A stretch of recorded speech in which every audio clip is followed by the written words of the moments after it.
नमस्कार दोस्तों, आज के इस नए वीडियो में एक बार फिर से आपका स्वागत है। यदि व्यापम अपने परीक्षा निर्देश में दिए गए नियम के अनुसार नंबर को कैलकुलेट करें, नंबर की गणना की जाए तो इस प्रकार से जो पॉइंट से कैंडिडेट चूक रहे हैं वे पास हो जाएंगे। जी हाँ दोस्तों, मैं आपको देखिए कैलकुलेट करके दिखाऊंगा। जो 7.4997 नंबर पाए हुए हैं वे कैंडिडेट कैसे पास हो जाएंगे, किस आधार पर बताने वाला हूँ। जो व्यापम अपने नियम बनाए हुए हैं उन्हीं के आधार पर ये इतने नंबर पाने वाले कैंडिडेट पास हो जाएंगे। तो मैं आपको लाइव कैलकुलेट करके दिखाने वाला हूं। साथ ही साथ इसके लिए उपाय क्या है इस वीडियो में हम बात करने वाला है। तो यहाँ जो नॉट एलिजिबल है वो नॉट को काट दो, एलिजिबल हो जाएगा। तो मैं इस वीडियो में कैलकुलेट करके दिखाने वाला हूँ। साथ ही साथ इसके लिए आपको आगे क्या करना है, पूरी जानकारी के लिए वीडियो में अंत तक बने रहे। तो चलिए स्टार्ट करते हैं महत्वपूर्ण वीडियो। जैसे कि आप सभी को मालूम है कि देखिए यहाँ व्यापम का निर्देश दिया गया है। प्रश्नों के निरस्त होने पर दिए जाने वाले अनुपातिक अंक कैसे होते हैं।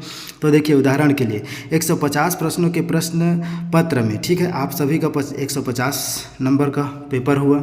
प्रत्येक प्रश्न पर 1 अंक आवंटित है एवं प्रश्न पत्र 150 अंकों का है। गलत उत्तर पर अंक नहीं काटा जाना है, ठीक है, नेगेटिव मार्किंग नहीं है। कुल प्रश्नों में से 3 प्रश्न विलोपित किए जाते हैं और अभ्यर्थी जो है 147 प्रश्नों में से 112 प्रश्नों का सही उत्तर देते हैं। मान लो उसका 112 सही हुआ, 150 में 150 बनाएं, ठीक है, जिसमें से 112 सही हुआ, जिसमें से 3 प्रश्न विलोपित हुए हैं, ठीक है, और 30 प्रश्नों का गलत उत्तर अंकित करता है एवं 5 प्रश्नों को उत्तर अंकित नहीं करता। तो इससे कोई मतलब नहीं है, 112 प्रश्न सही हुआ है, ठीक है। तो 112 प्रश्न सही हुआ है तो देखिए 112 गुणित 150 बटा 147, इस प्रकार से कैलकुलेट करने पर देखिए इनका नंबर कितना हो गया, इंक्रीज हो गया।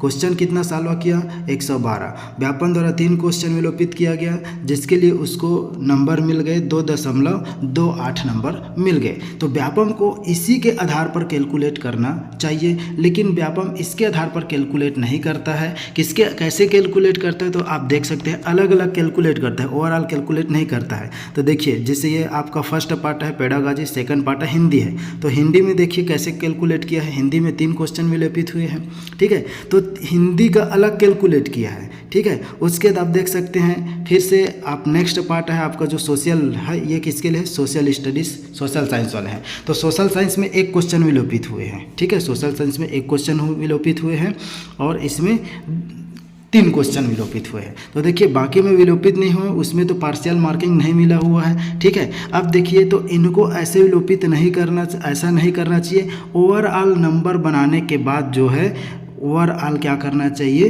कैलकुलेट करना चाहिए। क्यों, क्योंकि ऐसा इन्होंने नियम बताया है, क्योंकि पूरे कुल प्रश्नों में से बोला है, देखिए कुल प्रश्नों में से 3 प्रश्न विलोपित किए गए हैं। तो कुल प्रश्न में से विलोपित किया गया है 150 बोला है, ठीक है। तो ऐसा तो नहीं बोला है कि अलग अलग पार्ट में जैसे 30 क्वेश्चन आए हुए हैं, ठीक है, कुल 30 अलग अलग पार्ट से कैलकुलेट करेंगे, ऐसा तो जिक्र नहीं हुआ है मेरे अनुसार, ठीक है।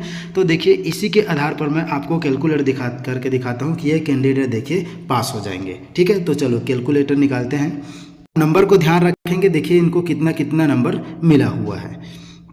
देखिए अब इनको जो है हिंदी में कितना नंबर मिला है, 15.556 नंबर मिला हुआ है, 15.556। तो कितना प्रश्न ये सही किया है तो इतना नंबर मिला है। तो देखिए ये इन्होंने 14 क्वेश्चन सही किया है, 14 गुणित आप 30 कर लीजिए। कितने क्वेश्चन विलोपित हुए हैं, 3 क्वेश्चन विलोपित हुए हैं। तो 3 क्वेश्चन विलोपित मतलब 27 क्वेश्चन, तो इसको आप 27 से डिवाइड कर दो। मतलब आप देख सकते हैं 15.555 आया, इसलिए इसको लिया गया है 15.556 मान लिया गया है, ठीक है। तो मतलब इन्होंने कितना क्वेश्चन सही किया है, 14, ठीक। उसके बाद आप देख सकते हैं अगला, ठीक है, इसी प्रकार आपका 26.441 मिला है। तो कितना क्वेश्चन सही किया है इसमें आप देख सकते हैं 26 गुणित, ये सोशल साइंस का पार्ट है मतलब 60 क्वेश्चन आता है, 1 क्वेश्चन विलोपित हुआ है तो इसलिए आप 59 से इसको डिवाइड कर दीजिए। तो आप देख सकते हैं 26.4406, तो इसको 06 को आगे आपको 1 बना दिया गया है। तो इन्होंने कितना क्वेश्चन सॉल्व किया है, 26 क्वेश्चन। अब आप देख लीजिए, ठीक है, टोटल कितना क्वेश्चन हो गया। इन्होंने पहला क्वेश्चन जो पहला पार्ट है, पहला पार्ट में 17 17 क्वेश्चन सही किया, दूसरा में 14 सही किया है। क्यों? क्योंकि 15.556 आया है, उसको हम क्या मान रहे हैं, 14 साल हुआ किया तब तो इसका नंबर बढ़ा। ठीक, तो 14 क्वेश्चन सही किया। अगला में सही किया है थर्ड पार्ट में 16 और लास्ट पार्ट में इन्होंने सही किया 26। तो इनका कितना नंबर हो गया, 73। ठीक है, अब देखिए टोटल कितना विलोपित हो गया क्वेश्चन। टोटल व्यापम द्वारा विलोपित, हिंदी में 3 क्वेश्चन विलोपित हुआ है और एक सोशल साइंस में 1, मतलब टोटल कितना क्वेश्चन विलोपित हुआ है, 4। तो कैलकुलेट कैसे होगा विलोपित प्रश्न।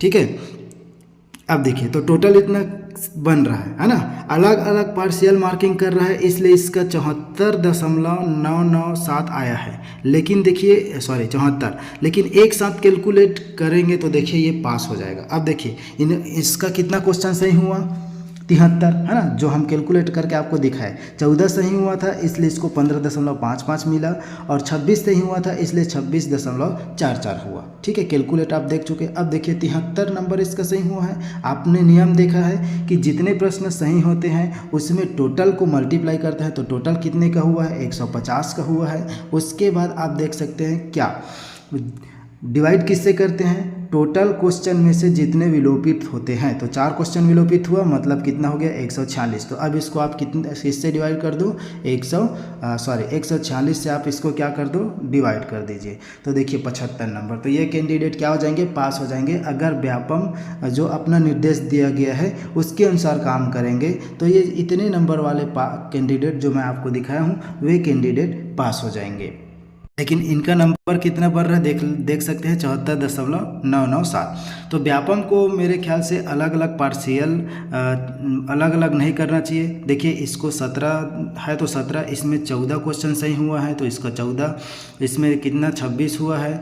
ठीक है, और सबको जोड़ करके लास्ट में क्या करना चाहिए, जितने क्वेश्चन विलोपित हुए हैं उसके अनुसार इनको क्या करना चाहिए, क्वेश्चन को फिर परसेंटेज बनाना चाहिए। अलग अलग इसमें अलग अलग डेसिमल नहीं लाना चाहिए। ठीक है, इसका देखिए हम सालों के 14 क्वेश्चन सही हुआ था, इसमें कितना सही हुआ था, 26 सही हुआ था। फिर सबको टोटल किए 73 हुआ। अब 73 का आप परसेंट निकालिए तो देखिए 73 का परसेंट बन गया 75%, 75 नंबर बन गया। तो इस प्रकार से ये कैंडिडेट पास हो जाएंगे। क्यों? क्योंकि व्यापम ने बोला है इसके अनुसार हम लोग कैलकुलेट किए हैं। अब व्यापम इसको कैसे कैलकुलेट करता है, ठीक है, तो अलग अलग कैलकुलेट करता है, मतलब अलग अलग सब्जेक्ट का अलग अलग कैलकुलेट करता है, तभी तो ऐसे नंबर मिला हुआ है। ठीक है, दशमलव में देखिए जिस पार्ट में विलोपित नहीं हुआ है उसमें पूरा नंबर मिला हुआ है और जिस पार्टों को विलोपित किया है उसमें दशमलव आया हुआ है। तो आप देख सकते हैं, तो ऐसा ना करके एक साथ कैलकुलेट करना चाहिए। ठीक है, तो अब मुद्दा क्या है, तो आप इसको मुद्दा बना सकते हैं कि व्यापम जो इसमें अपने जो परीक्षा निर्देश है उसमें ये नियम दिया गया है, लेकिन कैलकुलेट जो है अलग अलग पार्ट में अलग अलग क्वेश्चन को विलोपित करके परसेंट बनाया हुआ है, जिससे हम क्या हो जा रहे हैं, अपात्र हो जा रहे हैं। ठीक है, तो इसके लिए एक व्हाट्सएप ग्रुप भी बना हुआ है। व्हाट्सएप ग्रुप में आप जुड़ जाइए।